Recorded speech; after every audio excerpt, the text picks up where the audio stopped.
exactly, Namore. Sorry if I said your name wrong. I tend to do that. Okay, so we're going to pull up both new civs that were announced here.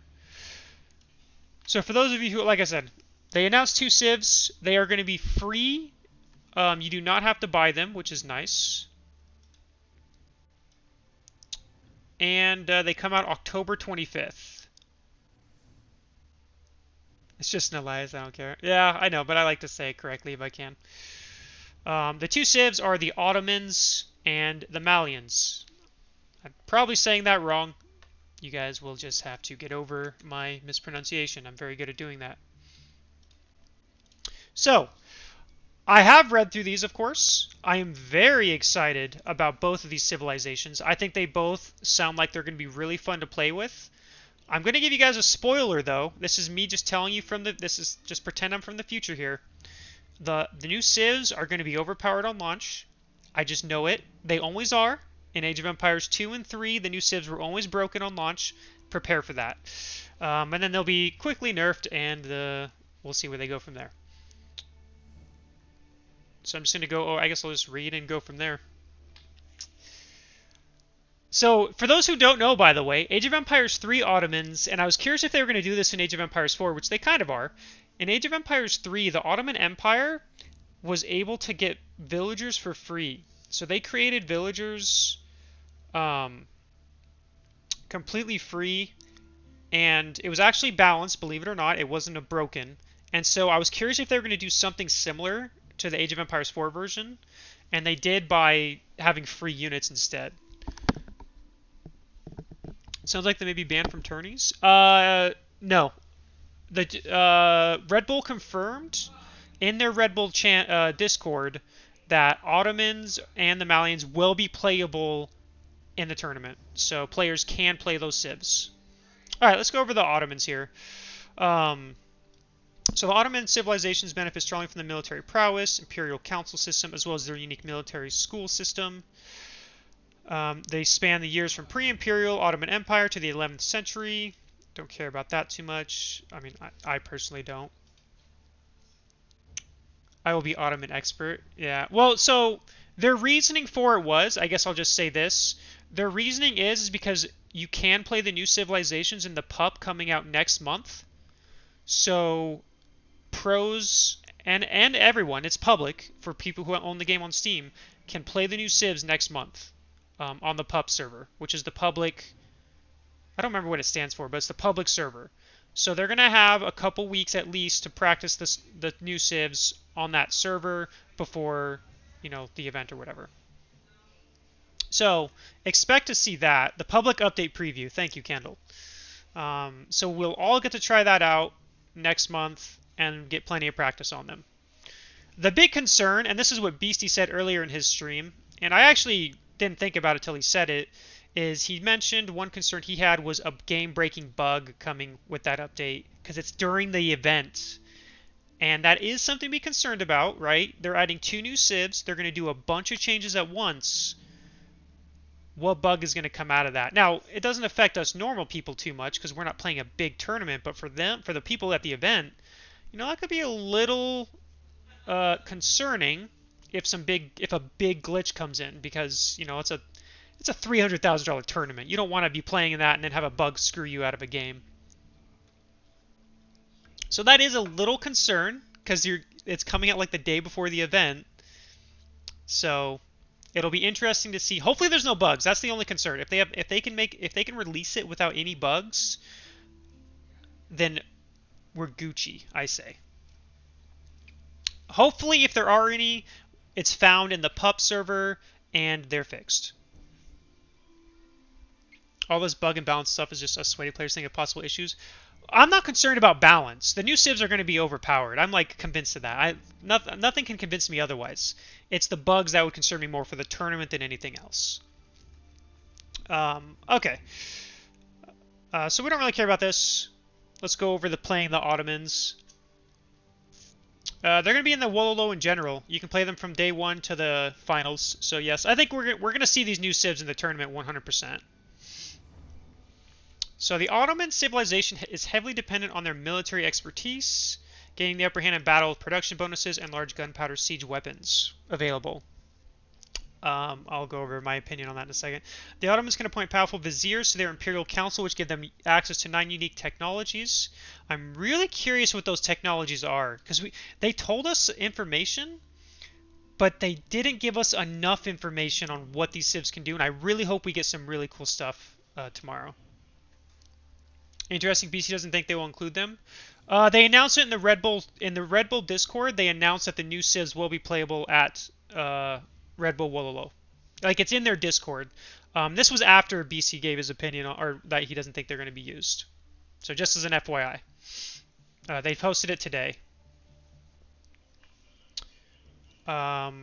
Each vizier is earned over time by increasing production, and strategic decisions must be made when choosing which technologies to unlock. And then their unique military school system changes how military units are produced and even allows certain military units to be produced without cost. This unique system allows the Ottomans to have a larger army than is typical amongst other civilizations. Like I said, I am so hyped for both of these civs. But let's go over the units. So, watching the trailer when they showed the Great Bombard, I knew this unit was going to be splash damage. I knew it. Before they released the website, the moment I saw that trailer, which I saw it live, by the way, I was like, that's totally going to do splash damage. There's no way. That's a big-ass bombard. And for those curious, it's a 1,000-pound splash damage-causing projectile. So, I'm very curious how strong that'll be. We'll find out next month. It's also more expensive, right? It's while powerful, it is more likely than any other siege unit to be destroyed if not properly defended, inflicting a heavy economic loss. This is going to be... Am I going to... Look, I'm just going to give you guys a spoiler alert. Don't be surprised if this is overpowered on launch. It depends on the health, though, to be fair. But that thing looks scary. I'm okay with it doing splash damage. For those who've watched my stream for a while, you guys probably know how much I don't like Siege. Except I actually have been fine with it throughout all of Season 2. As long as you can kill it quickly when you get on top of it like all the other Siege, I'm okay with it being strong. As long as it doesn't become a fest where you get 10 of these and you just A move to victory. That would be a problem. Then they got the meter. I'm calling it meter. I don't care if it's wrong. It's a unique horseback war drummer unit that provides an aura buff to units around it. This buff can be attack, speed, melee armor, or ranged armor. While only one buff may be applied at a time, it's possible to switch between them after a short cooldown. So I'm curious if that means if you select one of these and select something, all of them are going to do that, is my guess. So no matter what, yeah, obviously you can switch between melee, armor, and ranged. You're going to see good players who utilize this is probably super fucking strong. Like players who correctly switch it to attack speed, melee armor, ranged armor, and stuff. We're probably going to see some crazy battles with this, I feel like. At least that's how I feel. I mean, it doesn't say how much armor or attack speed it gives, but if it gives a significant boost, this unit is going to be very scary when you see that. But yeah, all of them do the same buff. I'm just trying to, like, I'm just picturing, for example, like knights versus spearmen. How much of a melee armor will that help, or will it not help at all? What's up, Mr. Vipey? The Sipahi. The Sipahi is a fearless light raider horseman unit who charges into battle with vigor. Their fortitude ability, when activated, causes increased attack strength for a short period of time at the cost of receiving increased damage from melee attacks. So this sounds like a stronger horseman to me if you use their ability. You're probably not going to use the ability when you're engaging direct melee forces, right? But think of it as how much stronger this unit's going to be in a raiding capability. Because horsemen in the feudal age, for example, they don't really kill villagers very often, especially if you have the whatever the 100 gold upgrade is called for armor for villagers. I can't remember what it's called. Obviously, textiles. Thank you. So depending how much damage this does, if it's a good amount, like if it's an extra few damage, that could be huge for feudal raiding. Also engagements in general, right? Getting on top of crossbows, archers, anything. I mean, it's going to be a very interesting unit. Like I think all three are really cool designs. This unit, like I said, I wouldn't be surprised if this unit could make it. You know, think of it like the monks for Delhi until they got nerfed. How broken the healing was on elephants. This could be super strong. Could also be weak. Who knows? So that's know that the horse archers are also his spies since they got the same skin in some pictures. Really? So you think you'll be able to make both? So you think spy are going to be able to do both? Or do you think it's a separate unit? Because I know that they got a horse archer unit. I saw that in the trailer. Either way, I think the cool thing I like about these two units is I do think it's going to give you some creative, cool play that you could see potentially. Um, and then Age 1. From Age 1, the Ottomans are able to construct the military school, a unique structure which produces units for free, but at a much slower rate than normal. I saw some people complain or worry that this might be overpowered. I'm not too concerned about this personally because I imagine it's going to be a significantly slower pace. Probably at a good point where you can get them, but it's worth making structures to build the units to actually spend money on the units. I don't think you'll ever be able to rely on free units because I imagine the cooldown is going to be pretty big, especially for the more expensive units. I would imagine. Could be wrong. I'm not too concerned about this. You can select which type of barracks, stable, or archery range unit to produce, and the military school will continually produce over time. So the other thing is, can you produce any unit, or is it only one unit in each building, for example, right? Like maybe you can only do an archer, a horseman, or spahi, or a meter, for example, or something like that. Like maybe you can't choose a hand cannoneer or a janissary in this case. Obviously, it's hard to say without knowing, but just speculation. I'm not concerned about the free upgrade. I'm really not. If it is too fast, I'm sure they'll nerf it before Red Bull, right? They'll get the feedback in the pup, and we'll go from there. In Age 2, the Ottomans accelerate their economy by choosing a landmark which either helps to increase food or gold production. The Ottomans can then start producing the Sipahi unit and the meter unit, providing early military prowess to help the Ottomans power through to later ages. Now, it sounds very generic, right? You can choose a landmark to give you more food or more gold. But I bet it's a little bit more, or at least I hope it's more than just a basic, this landmark gives you more food, this landmark gives you more gold. I hope it's more, complex than that. Obviously don't know for sure, but we'll find out, obviously. Age 3, the Ottomans can start producing siege weapons through the Tofane Armory landmark, or help expand their empire with strategic options from the Imperial Council system. The unique Janissary unit, the Ottoman Civilization Hand Cannoneer, also becomes available. Obviously, this is big, right? We're getting a Hand Cannoneer unit in the Castle Age. I'm going to bet this is going to be a strong unit, regardless of the nerf stats. I imagine it's not going to have the same stats as an Imperial.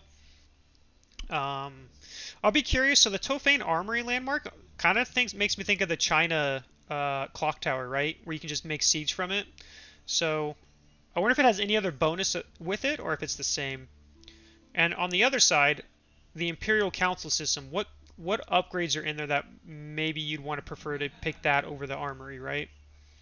Obviously not enough information, just speculation. Will be interesting to see.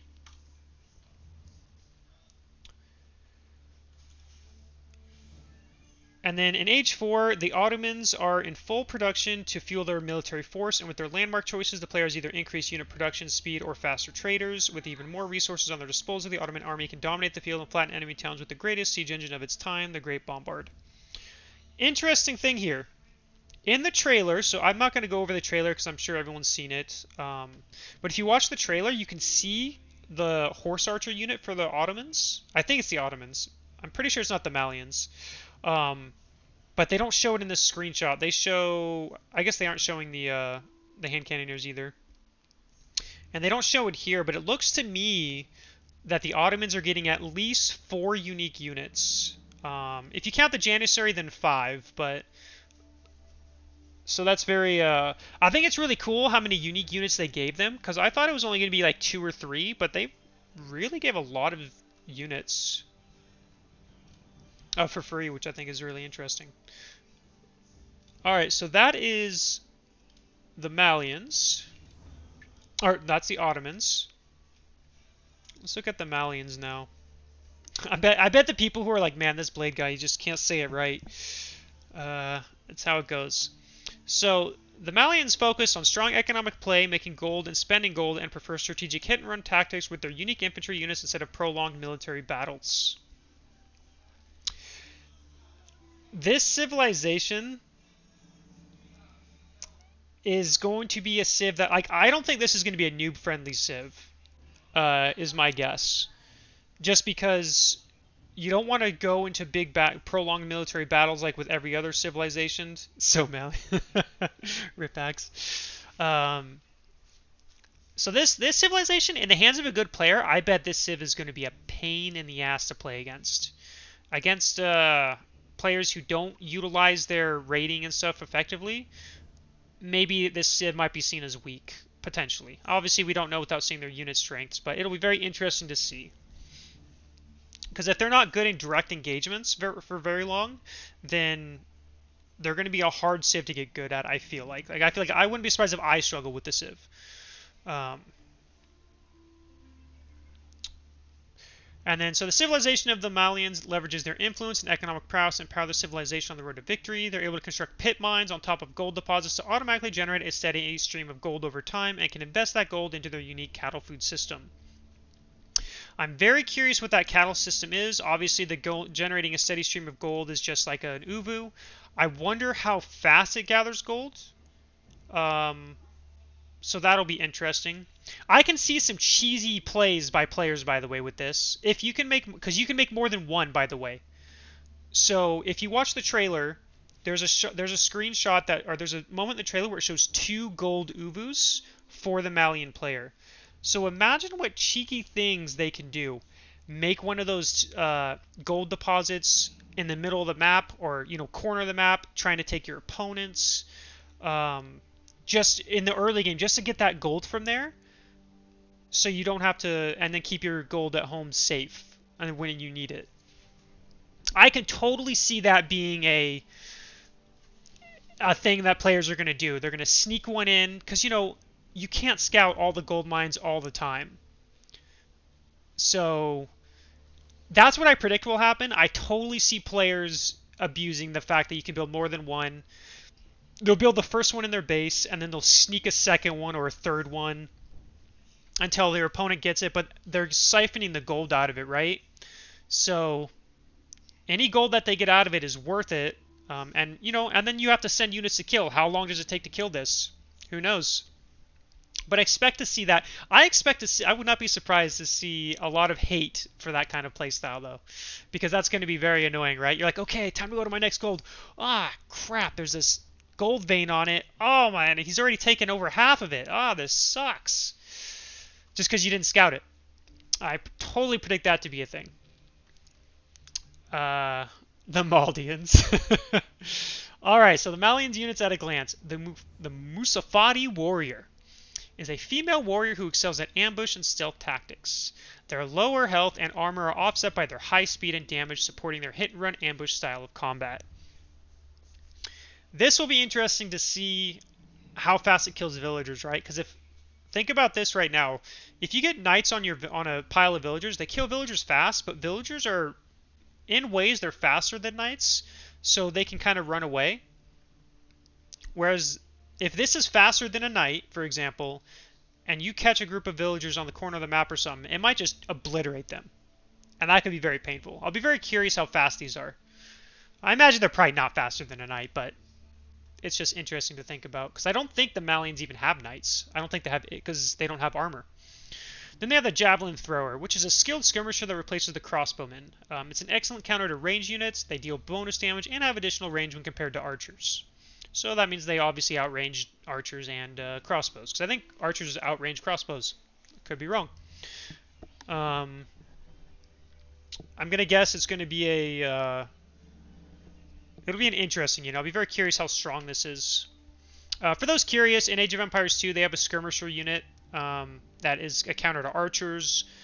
But they do very little damage to melee units, and they do very little damage to villagers. And by little damage, I mean you can have 10 skirmishers attack a villager, and I think it does 10 damage. So it takes a lot to kill a villager with them in Age of Empires 2. I'm very curious if it's going to be similar in with this unit. And then we have the Donzo. The Donzo is the anti-cavalry hunter warrior of the Malians, charging into battle with their spear and shield. They're equipped with a javelin, which enables ranged combat and is automatically thrown at their target when not in melee combat. I could see this being annoying as a Malian player, actually. Because imagine if you're wanting to brace against the cavalry charge, but they throw their spears and they can't brace because of it. I'm very curious how this automatic change is going to be, because I could see some annoyance as a player, wanting to brace with them, but they throw their javelin instead, and then the knights just do a ton of damage because you don't get that brace off. Maybe the game's, maybe they have it smart enough to where they know not to do that against cavalry. Who knows? And this is a Dark Age unit, so it does have ranged. How much damage does it do in it, right? Because this could make a Dark Age rush by this civ very, very annoying. So we'll this unit, I think it's really cool. I like the concept. I like all three concepts of the units. I'm just obviously just thinking of potential annoyances because that's what I like to do sometimes. Is think what could annoy me about this unit as a player, and then what could annoy me as playing against it. Like a Dark Age tower rush with this, I bet it would be super annoying. But then who knows how much their towers cost and whatnot. In Age 1, the Malians see a boost to their early economy and research thanks to open pit mines. Using their early gold generation to their advantage, they're able to afford more tech earlier than other civs. The Donzo, a powerful, unique unit, can help fend off early threats the Malians might face as they explore the unknown. I like how they say the Donzo, a powerful, unique unit, can help fend off early threats. We know that's not what this unit's going to do. This unit's going to be aggressive, I bet. Oh, thank you, Marine Lord. I worked very hard for that #1 rank, by the way. I beat some good players. I did great. Thank you. I appreciate the congratulations. Age 2. The Malians can expand their trade routes with the new toll outposts, which generate additional gold for passing caravans. The Musafati warrior becomes available, giving the Malians a new avenue for early raiding on opponents while expanding their empire.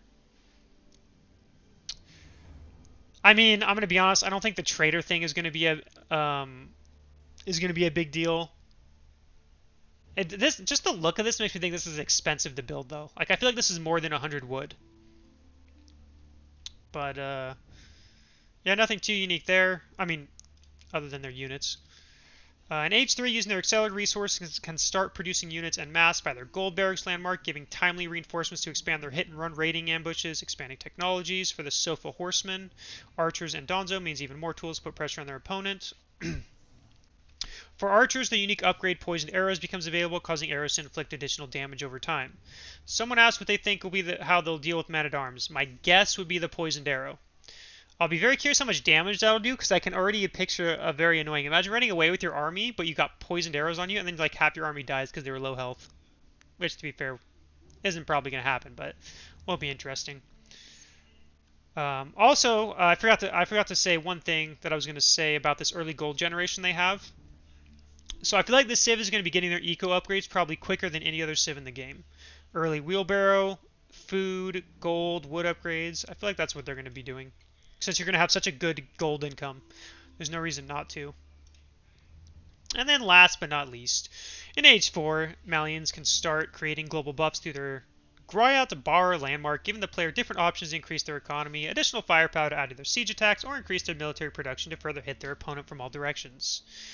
The Musafati Gunner also joins the fray, giving the Malians another deadly force making use of stealth. Through their own unique ability, they're able to activate stealth for a short period of time, even outside of stealth force. So, I have seen a lot of discussion on this.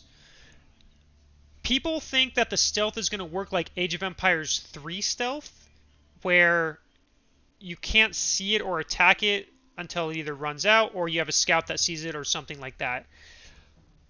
My guess is it doesn't go invisible.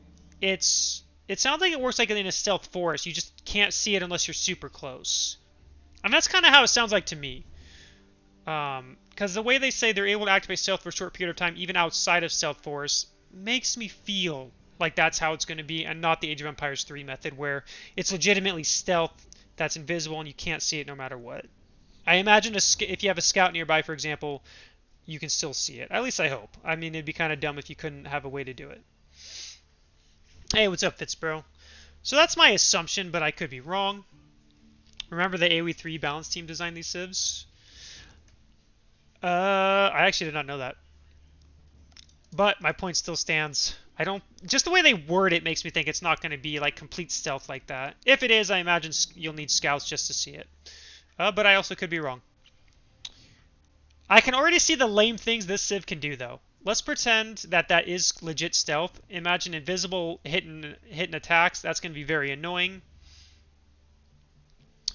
But one of the annoying things I think, and I can't, I'm kind of looking forward to seeing people complain about this, is when the Malians place that gold mine all across the map, stealing gold, and then you don't realize it till it's too late. Everyone's going to do it. You know it, at least at first. Unless there's a limit to how many you can build. Like, if you can only build 2, then maybe that won't be as much of a play style.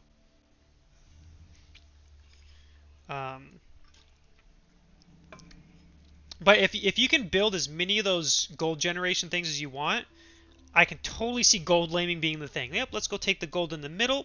Let's take the corner one. Let's take the one over here. Let's take the big vein. Let's suck as much gold as we can before... Kind of like AOE3 Sweden. Yeah, I didn't really play AOE3 DE that much, so I don't... I think I kind of know what the Swedes do where they can build the houses on gold.